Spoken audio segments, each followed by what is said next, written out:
നമസ്കാരം. അമ്മ എന്ന പദം പോലെ ഇത്രമാത്രം സ്നേഹവും വാത്സല്യവും കവിഞ്ഞെഴുതുന്ന മറ്റൊരു പദമില്ല.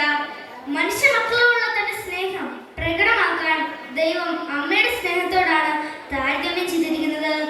പഴയ നിയമത്തിൽ ഏഷ്യായുടെ പുസ്തകം 49-ാം അധ്യായം 15-ാം വാക്യത്തിൽ നാം ഇപ്രകാരം വായിക്കുന്നു: മുല കുടിക്കുന്ന കുഞ്ഞിനെ അമ്മയ്ക്ക് മറക്കാനാകും,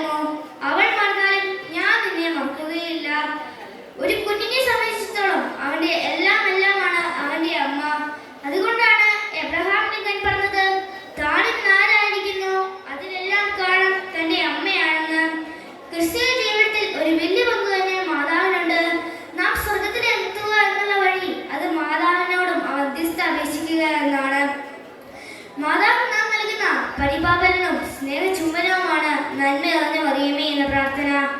നന്മ നിറഞ്ഞ മറിയമേ എന്ന പ്രാർത്ഥന ഭക്തിയോട് ചൊല്ലുന്നവന് അത് സ്വർഗത്തിലേക്കുള്ള താക്കോൽ എന്നാണ് വിശുദ്ധ എഫ്രേം പറയുന്നത്. ഇത്രയും പറഞ്ഞുകൊണ്ട് ഞാൻ എൻ്റെ വാക്കുകൾ നിർത്തുന്നു. നന്ദി, നമസ്കാരം. ജയ് ക്രിസ്തു. മനോഹരമായ ഒരു പ്രസംഗം അവതരിപ്പിച്ച അടവന് നന്ദി. അടുത്തതായി ഒരു ഗ്രൂപ്പ് ഡാൻസിനായി എഡ്വിൻ ആൻഡ് ടീമിനെ വേദിയിലേക്ക് ക്ഷണിക്കുന്നു.